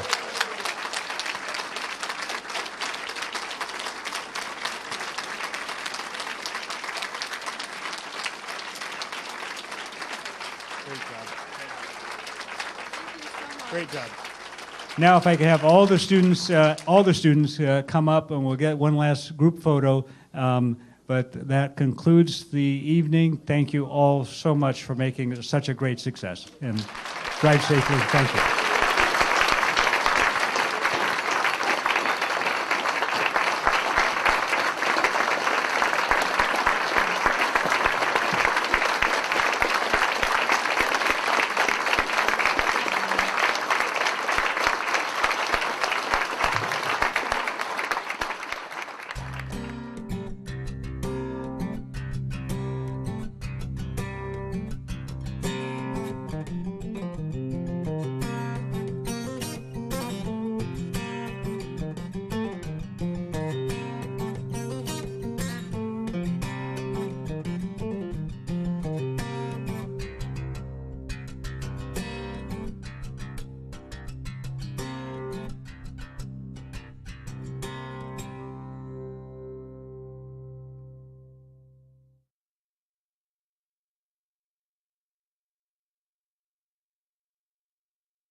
Now, the idea behind a process like this is you want to create your image of paradise times 4. Even if you tell yourself, I could never afford it.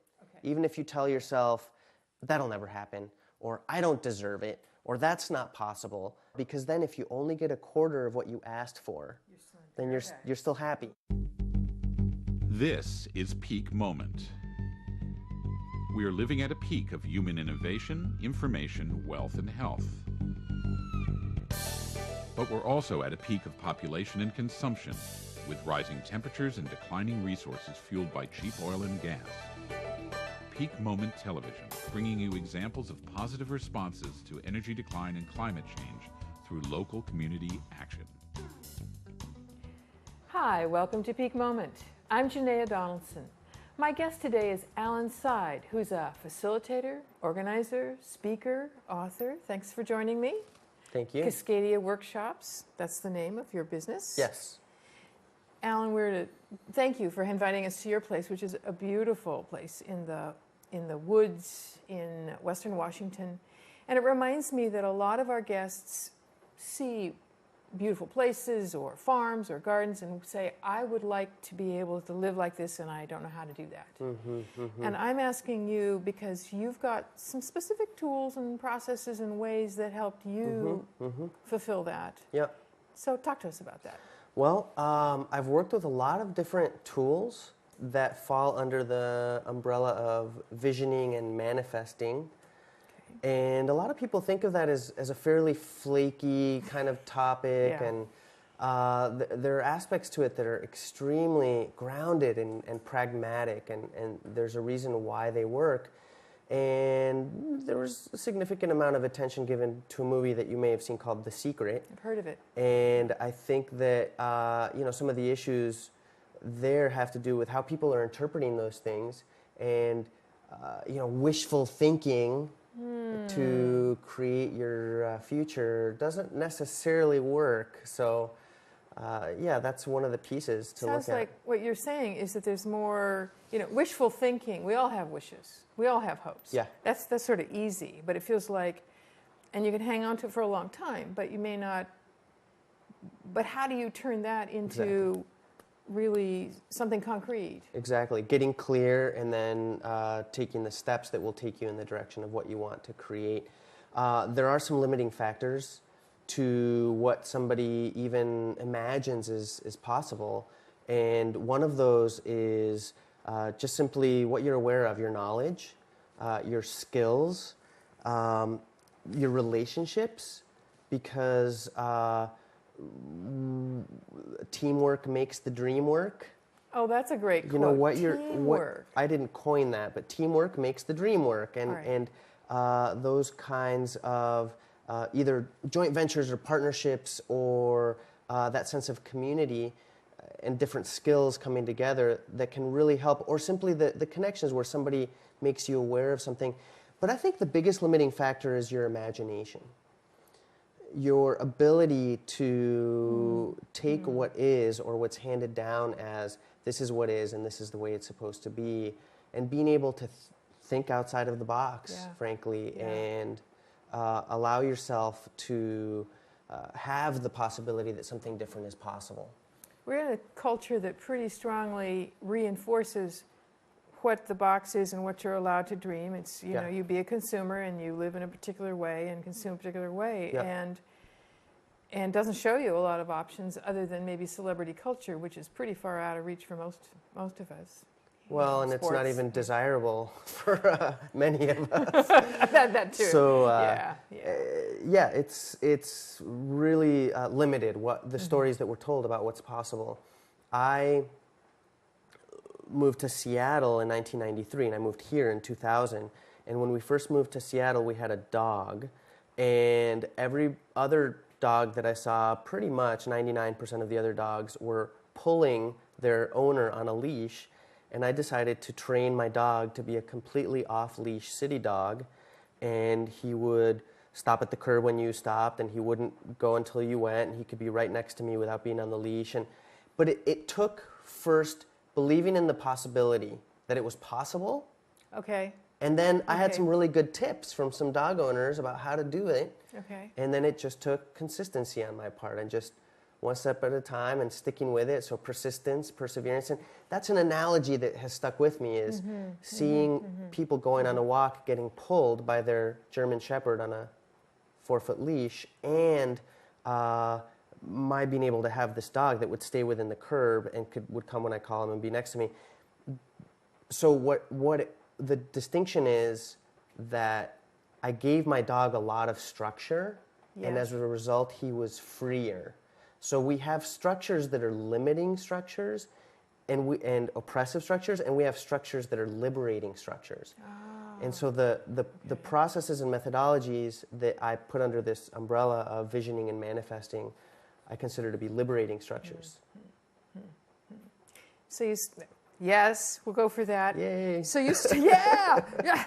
Well, and that's the sense I have from people is they want more freedom and to move outside of those boxes. Right. So part of imagining, it seems to me, going back to that limiting factor. Yeah. How do you help people stretch that imagination? What kind of factors help do Well, that? and let me just say, freedom is not freedom from any limits. Of course. It's defined by the constraints. It's defined by the limits. And then within that, you have a lot of freedom. Within that, you have a lot Within of those freedom, but constraints. it's imagining what might be possible. There are a lot of books out there on creativity, and let me just get into some of the specific tools. Sure. For example, Sure. one of the tools that I've used a couple different times is probably the best-selling job hunting guide in the world. I think of it as a visioning and manifesting tool disguised as a job hunting guide, and it's called "What Color Is Your Parachute" heard by of that. Richard Bolles. Okay. And going back to when I was first in Seattle in the early 90s, I had a job that I really didn't enjoy. It wasn't paying me much, but it was just no fun.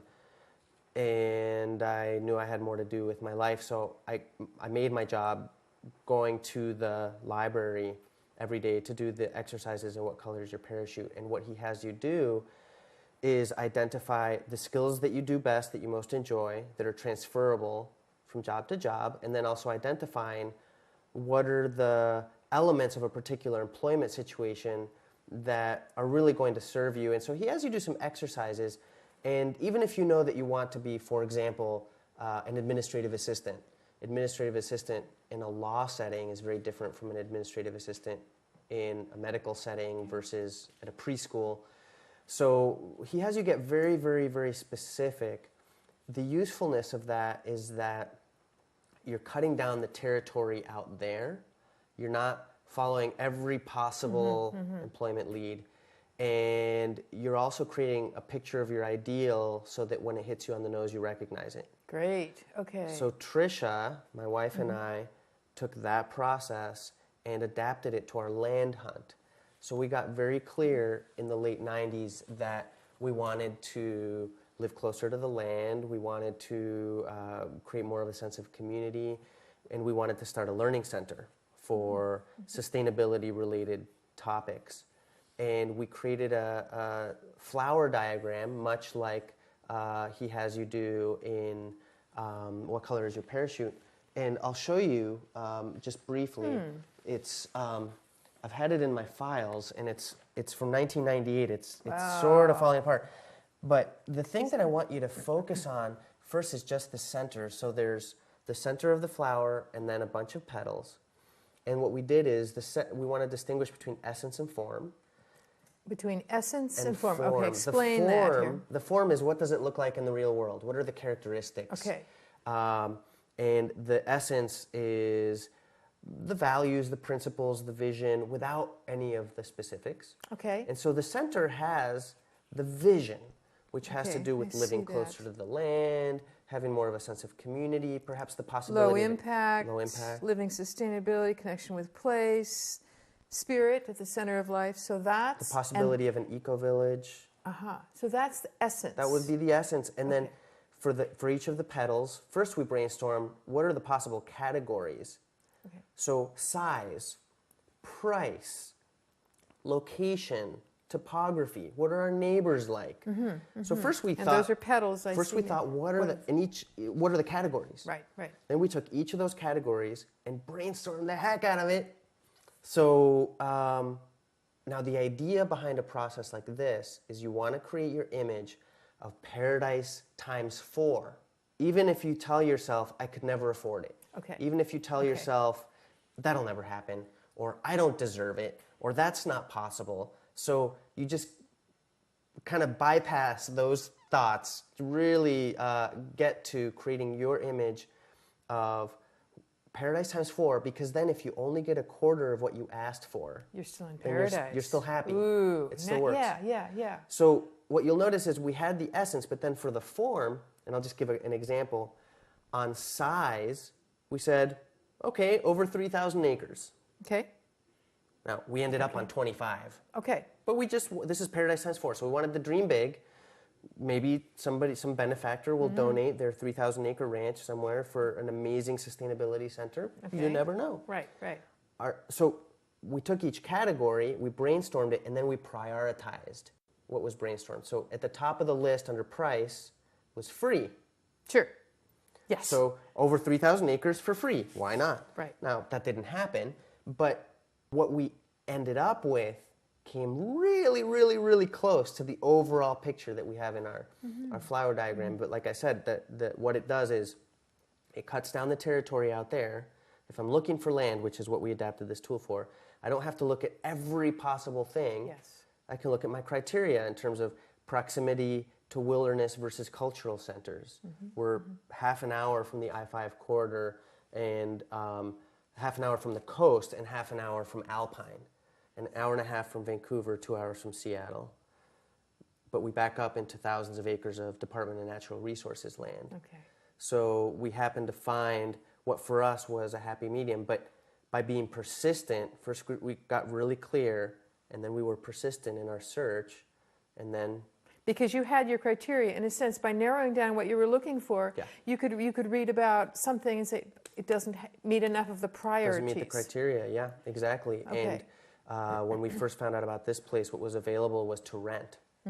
And we said, well, we're looking to buy, and then we found out that the landlords were open to selling if a trial period worked out. So we said, well, we'll go look at it. I'm not committing to anything, I'll go look at it. And then we walked around this property, and it really kind of blew our minds what was here. And we rented it first, and then left, but then bought it and came back. So, but that aside, that's one tool called What Color Is Your Parachute? And we adapted it to the land search, and part of it was really working the grapevine. So you get really clear, and then you are persistent, and part of that is really telling everybody you meet. Okay, so you're expanding your network, yeah, of course. You know, somebody comes to paint your house, and you mention it to them, or you're at the grocery store, you mention it to them, and from the places you least expect, you'll get leads. And but it's really about that persistence once you have your clarity. Another one that's been really interesting is you mentioned Vicki Robin, and one of the tools is the process that's detailed in her book, Your Money, Your Life. Somebody who was her coach for a while, a man named Dave Ellis, he wrote a book called Creating Your Future, and I've got it right here, A Guide to Long-Range Visioning. And we got a one-day version of that particular tool. And one of the things he had us do in that workshop was to write down, what do you want? What do you want? What do you want? And again, even if you think you don't deserve it, even if you think it could never happen, even if you don't think you have the time. And it could be something as simple as, I want to learn to play the saxophone. Or it could be, I want world peace. It doesn't matter. You just keep writing, and he had us do this for about an hour, hour and a half. Wow. And you just keep, and then he'd say things, he'd cue us. So 45 minutes into it, he would say, okay, you have $10 million, and you have 100 paid staff who are experts in whatever field you want, and they're paid for a year. Keep writing. What do you want? What do you want? What do you want? What do you want? Taking off some of the limiters that we unconsciously assume. Yeah, okay. Yes, and so he had us write each what of what do you want on a separate index card. And he had us hold the index cards upright like this because he said it keeps your thinking more clear. I've done this exercise with other people, and I've had them do it just on a notepad, just on a list. Because then what we did, once we were fairly done with all the what do you want, and again, you can do this on a pad of paper, then we went through and created a priority level. So on the index card in the upper right-hand corner, we would put A, B, or C, and you can do A plus, A minus, B plus, B minus, to prioritize. Okay. And on your list of paper, I would put that, say, on the left, just in the margin. Just go down and do A, B, C, D, or A, B, C. Right. And then once we were done with that, then we worked only with the A's. And just with the A's, in the upper left corner, writing a timeline, time frame. There may be things that I want to happen next week, but there may be things that I really want, but they don't have to happen for 10 years, let's say. I want to upgrade the water system on my property. That's probably within the 5-year plan. Okay, okay. So his process allowed us to take something that was very, very large and unwieldy, like a 40-year plan, and break it down into bite-sized chunks, because for each what, once you got clear what they were, like let's say I did this with a friend who wanted to go to China to teach English, and she didn't know how to do it. So for each what, then you ask how, and each one of those becomes a new what.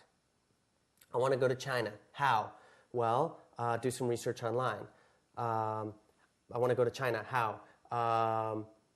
Go to the University of Washington Foreign Languages Department and meet students maybe from China.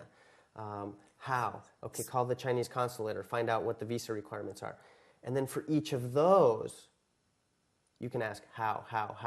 So go to the Chinese consulate. Oh, I have to look it up. I have to find their phone number. All the way down to I need to make a phone call. That becomes the next what. So you really are breaking it more and more and more concrete. You're creating, in a sense, your to-do list. Yes. You've started for your prioritization, you're going back down. And each one of those becomes a new what with a priority and a time frame or deadline. Now, he has you fill out the other two corners too, and one of them is if you have categories of where those belong, like different projects, and the other one is who's your team or with whom? Are there other people that are part of this conversation? So you're asking how, and you're getting more and more specific, but then you can also ask why, and that takes you upwards. So this friend of mine wanted to go to China, and I asked why. And she said, well, I want to learn about other cultures, and I want to be of service. She wanted to teach English, and she thought that would be of service. So asking why opened up, she could meet those same needs in China or India. Sure. So it started asking why really opened up the field. Wow. She didn't just have to stay at 10,000 feet. She could go to 20 or 30 or 40,000 feet and get a broader perspective. And so that's been a great tool. So besides the book, Creating Your Future, he has a website called fallingawake.com. Fallingawake.com. That's kind of... Dave Ellis, and he is fantastic. And it was doing that particular tool that got me clear that learning permaculture was a top priority and that my timeline was soon. So that was one of the things that I kept putting off. And then when I did his process, it was just right there at the top of the list. Learn about permaculture. And I was, how? Oh, get a book. How? And soon enough, I saw a flyer for a weekend workshop, and then I found out about a design course, and that was over 10 years ago. It sounds to me like just that intense day of working, you are sorting out what really, really matters for you. Absolutely. And by doing that, by setting aside the other things that aren't for now, by the time frame piece, that makes it very, very specific about what your priorities are, and probably puts a little fire under your tail to go and to make it manageable. Yeah. I mean, I remember it being said that it's impossible to get a man to the moon. This is, of course, it is impossible. The first thing you do is you move in, the person says it's impossible because we don't have the propulsion for it. And then you have a team of people who can start to work on that. Yeah. And so the impossible, as my uncle used to say, only takes a little longer. And by breaking things into those small steps of what you can do now, you are doing the impossible. Correct. You've made the impossible possible. Correct. And you even a 40-year plan has what you need to do next month, next week, next year, tomorrow, within that larger plan. So breaking it down into bite-sized pieces. Yeah. The best way to eat a hippopotamus sandwich is one bite at a time. So you take something big and overwhelming, and you just take little bites. That's great. So, and one of the permaculture principles was avoiding type 1 errors. A type 1 error is an error in the design that once it's made, it's really, really hard to undo. Very costly or very energy. For example, building your house in the floodplain could be a type 1 error. Once you do it, it's really hard to undo. Now, you mentioned Vicki Robin. Yes. Your money or your life.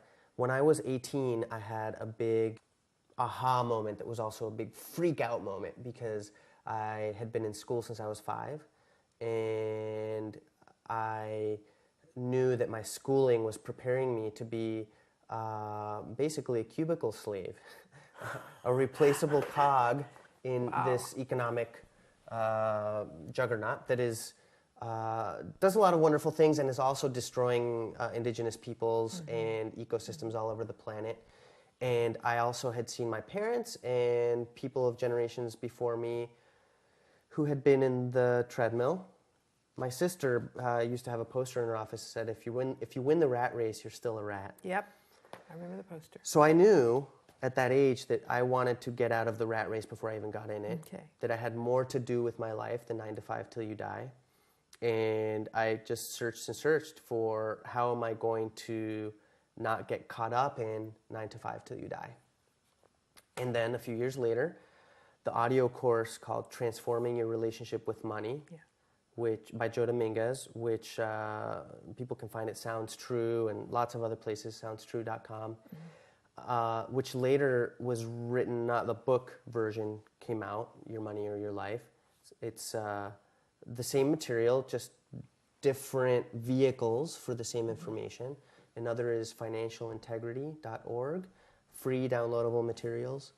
And what this process is really about is creating a relationship with this energy that we call money that's very clear and empowered and non-stressful, so that money can play a purposeful role in the kind of life that you want to lead, rather than your life being about money, money, money.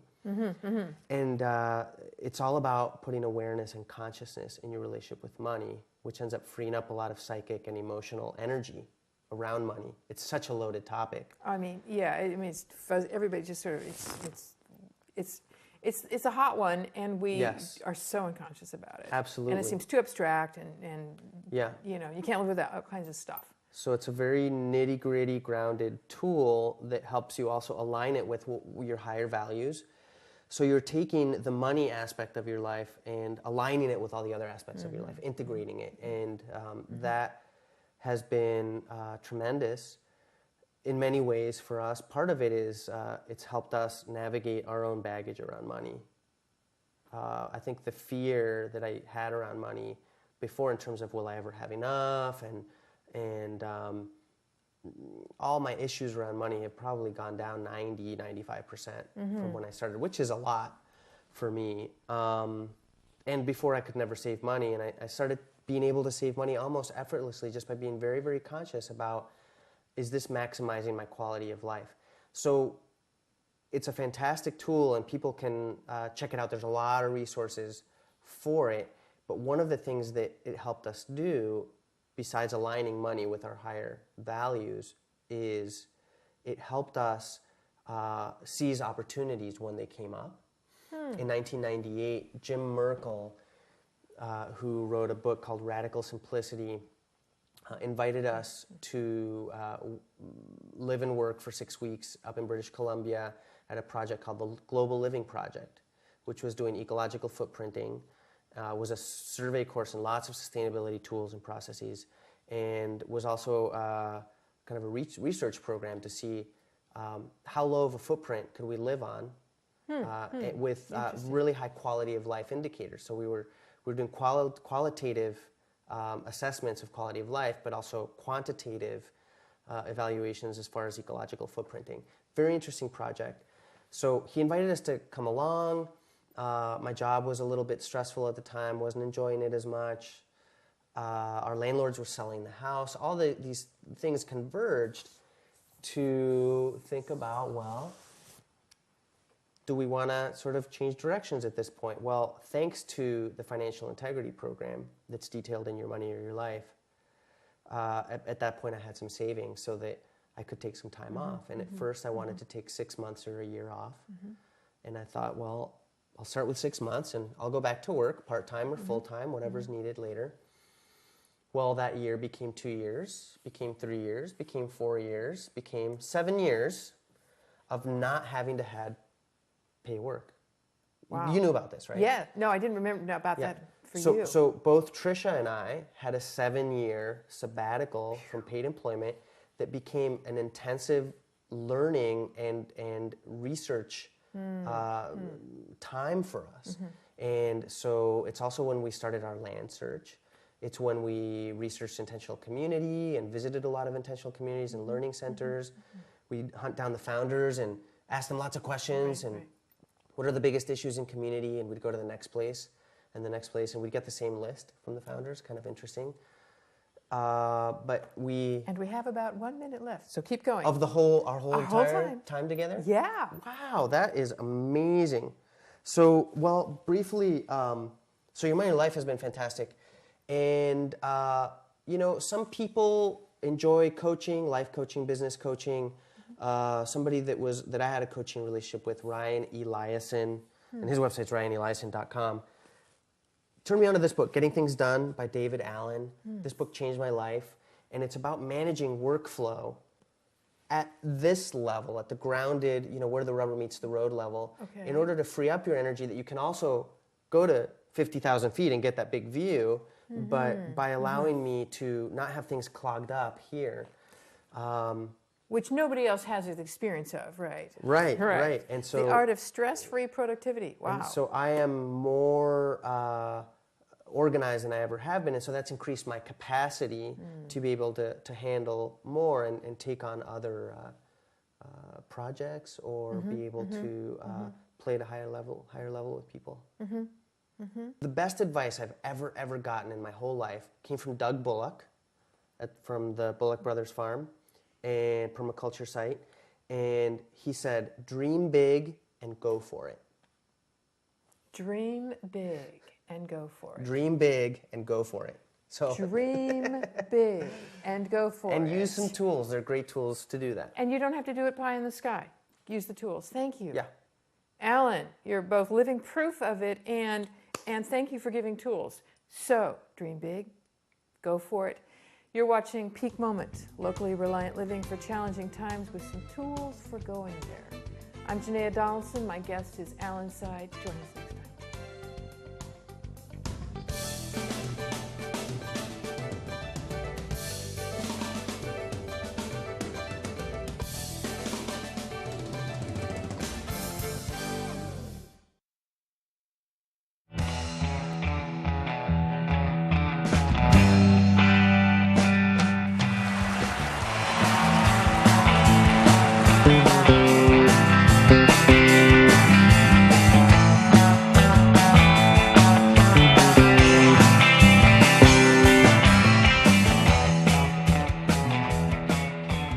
Independent media is the hope.